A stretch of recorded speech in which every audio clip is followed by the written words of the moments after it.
नमस्कार, capital TV का prime time show देख रहे हैं आप और मैं हूं आपके साथ शिवानी रतूड़ी। आज प्रधानमंत्री नरेंद्र मोदी मेरठ से गजब बरसे हैं और विपक्ष के सभी फेल एजेंडों की पोल खोलकर रख दी। उनका कहना है महिला सांसदों को भेजकर सीट पर कब्जा करके आप प्रधानमंत्री नहीं बन सकते हो। कांग्रेस देश के लिए बोझ बन गई है। कांग्रेस ने सारी मर्यादाएं तोड़ दी है। देश में कांग्रेस की इस रीति नीति पर थू थू हो रही है क्योंकि वो देश से जुड़े मुद्दों पर भी अपनी राजनीति करने से बाज नहीं आ रही। एआई समिट को लेकर भी कुछ ऐसा ही किया गया।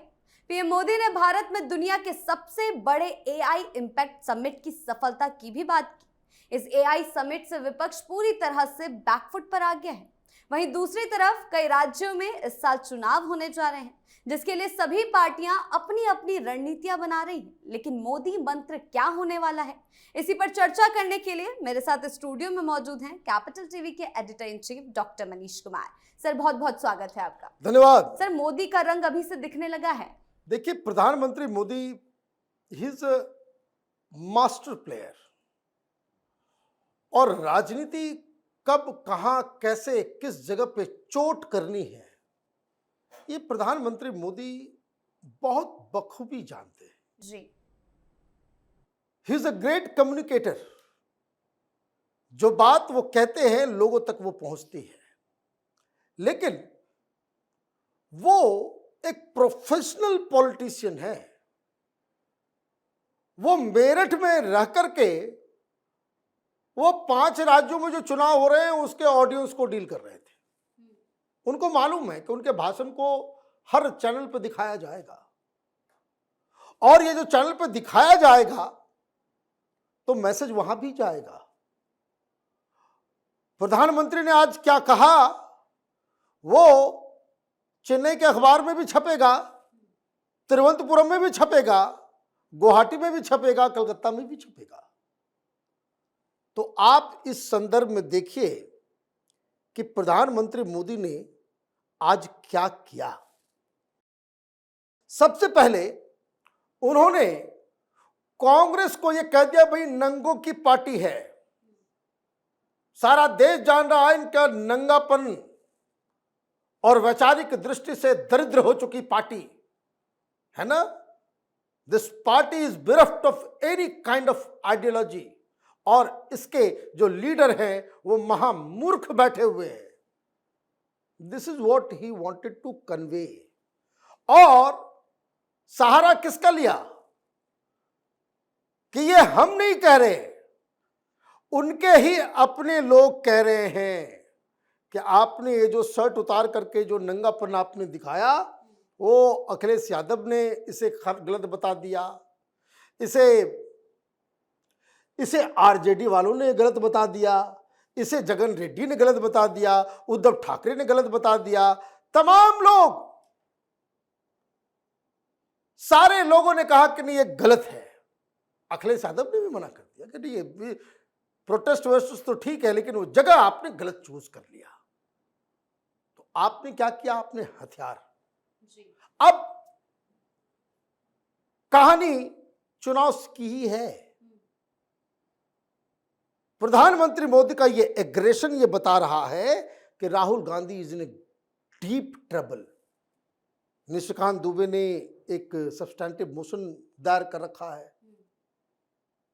चुनाव की घोषणा के बाद अभी पार्लियामेंट सेशन शुरू होगा कुछ 2 सप्ताह के बाद और वहां ये डिस्कस होगा कि देश के लिए वो खतरा है। एक्शन भी हो रहा है। अब खबर आई असम से जी। असम में हार्डकोर हिंदुत्व, बंगाल में हार्डकोर हिंदुत्व, वहां किस तरीके से आज पार्टी टूटी है कांग्रेस की। ये पूरा इकोसिस्टम, ये लेफ्ट कबाल पत्रकार, अगर भारतीय जनता पार्टी में कोई इतना बड़ा लीडर पार्टी छोड़ करके दूसरी पार्टी में जा रहा होता, अभी यही हेडलाइन चल रहा होता, पूरे देश में यही मीडिया में चर्चा हो रही। बिल्कुल। अभी क्या है, डाउन प्ले कर रहे हैं उसको। अरे ठीक है, 6% वोरा समाज का वोट है वहां पे, हिंदुओं का। वो पार्टी छोड़ रहे हैं। हेमंत विश्व शर्मा ने क्या कहा कि आखिरी हिंदू लीडर है, आखिरी हिंदू बड़ा लीडर वो कांग्रेस को छोड़ रहा है, मतलब एंटी हिंदू पार्टी बन गई कांग्रेस। तो असम में तो आज तय हो गया कि जहां चैलेंजर बन करके उभरना था कांग्रेस पार्टी को, राहुल गांधी की यही विचारधारा विहीनता और मूर्खता और ये नंगई वाली जो राजनीति है, उस वजह से असम गया। दूसरा, बंगाल में देखिए कि किस तरीके से गोटी सेट किया गया है। 9 अलग अलग जगहों से यात्रा शुरू हो रही है, प्रधानमंत्री मोदी उसमें फाइनल में पहुंचेंगे जी। और 400 सीआरपीएफ की कंपनियां भी उतार दी गई है कि ये जो दंडता जो पिछली बार कर रहे थे टीएमसी वाले, सड़कों पे अगर हिंसा भड़काने की कोशिश करेंगे तो ठोकाई वहीं पे होगी उनकी। और उसके बाद सुप्रीम कोर्ट का एक अलग पचड़ा चल रहा है। वो मीडिया में आज पता नहीं क्यों लोगों ने नहीं दिखाया, शायद क्रिकेट मैच का ज्यादा ही लोगों के ऊपर नशा है, लेकिन आज वहां तय हुआ 150 हाईकोर्ट के जुडिशियल ऑफिसर और डिस्ट्रिक्ट लेवल के जजेस 250 350 के आसपास जो है वो लोगों को इकट्ठा किया गया है और कमिटीज बनी है कि ये जो एसआईआर की प्रक्रिया हो रही है उसमें जो नाम काटे जाएंगे वो जजेस करेंगे। हर डिस्ट्रिक्ट में जो है कमिटी जो है वो पहुंच करके वही फाइनल बताएगी, भाई इसको कटाओ, इसको हटाओ, इसको हटाओ, इसको हटाओ। मतलब जजेस जब फैसला ले लेंगे तो इसका मतलब है कि ममता बनर्जी फिर एसआईआर के ऊपर कोई आवाज ही नहीं उठा पाएगी, बोलती बंद। तो आप देखिए कि बंगाल को भी आपने घेर लिया। हालत खराब है कांग्रेस पार्टी की, टूट फूट के वहां क्लियर कट विनर बनकर के आना था। किसको? कांग्रेस पार्टी को, केरल के अंदर। और आपकी स्थिति ऐसे है कि डमाडोल है, रोज शशि थरूर और पता नहीं क्या क्या। और बच गया तमिलनाडु। तो तमिलनाडु में भी आप देखिए वहां डीएमके 2 बार सरकार में रह चुकी, एंटी इनकम्बेंसी इतना ज्यादा है और वहां के तरीका रहा है कि पलटना अलटना पलटना, तो जनता जो है वहां से उसको बाहर करेगी। और बाकी बच गया पौंडीचेरी। तो पुदुचेरी के अंदर जो है वहां पे जो इधर जीतता है एआईडीएमके जीतेगा तो वो भी उधर जीत जाएगा, यही उसका ट्रेंड रहा है। अब आप देखिए ये अप्रैल एंड तक या अप्रैल मिड तक इस चुनाव का रिजल्ट आएगा।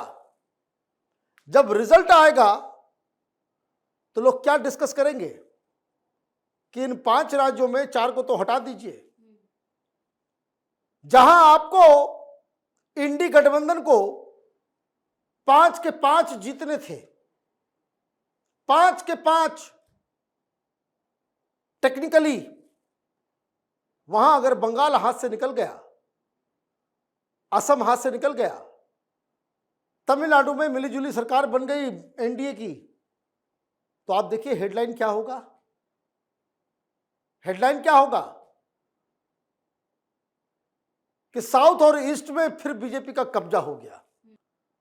राहुल गांधी वहां तक जा ही नहीं पा रहे, समझ ही नहीं पा रहे, और ना ही इनके जो चट्टे बट्टे उनको समझ में आ रहा है प्रधानमंत्री मोदी कहां की दूर की कौड़ी खेल रहे हैं कि जिस दिन रिजल्ट आएगा उस दिन क्या नैरेटिव होगा ये मेरिट से तय हो रहा है। फिर कोई ये नहीं पूछेगा। बीजेपी 2 जगह पे जीत जाए, असम को आपने जीत लिया, अब मेहनत से जो है बंगाल की करनी है, बंगाल के लिए भी आपने पूरा एकदम फील्डिंग फिट कर दिया, और वहां एआईडीएमके के साथ मिलकर के जो है मिलीजुली की सरकार बनने की वो सारे सर्वे जो है वो कर रहे हैं। तो इसका मतलब क्या हो गया? इसका मतलब ये हो गया कि विपक्ष ये 240 करते रहते हो ना। बैसाखी वाली सरकार याद है कि सरकार तो हार गई, बैसाखी वाली सरकार है। तो इस बैसाखी वाली सरकार में जो गठबंधन के लोग हैं वो कैसे एक के बाद एक उड़ते चले गए। देखिए आवाज सुनाई पड़ रहा है। अब तेजस्वी यादव कहाँ किस बिल में घुसे हुए हैं, कितनी आवाज आ रही थी। तेजस्वी महान लीडर हैं तो ये हैं तो वो है। यही हाल अखिलेश का होगा, यही हाल ममता का होगा और अंततः तो यही हाल राहुल गांधी का होगा। और जो मंत्र है, जो मोदी जी ने आज मंत्र दिया है, वो मंत्र दिया है एग्रेसिव पॉलिटिक्स का। बहुत हो गया। प्रधानमंत्री मोदी इस तरह की भाषा इस्तेमाल नहीं करते।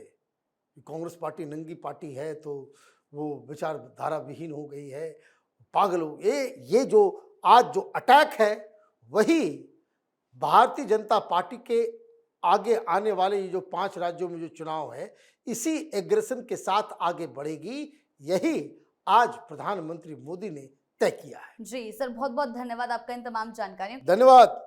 विपक्ष की मुश्किलें थमने का नाम नहीं ले रही। अंदरूनी मतभेद, स्पष्ट नेतृत्व की कमी और बिखरी रणनीति ने उनकी राह को और कठिन बना दिया है। वहीं दूसरी ओर पीएम मोदी लगातार ऐसे सधे हुए दांव चल रहे हैं, कभी विकास के मुद्दे पर, कभी राष्ट्रवाद के एजेंडे पर, तो कभी टेक्नोलॉजी और वैश्विक मंचों पर भारत की ताकत दिखाकर, जो विपक्ष की गले की फांस बनता हुआ दिखाई दे रहा है। तो फिलहाल इस खास शो में इतना ही। आपकी इस बारे में क्या राय है, हमें कमेंट सेक्शन में जरूर बताएं। वीडियो को लाइक करें, शेयर करें और चैनल को सब्सक्राइब करना ना भूलें। धन्यवाद।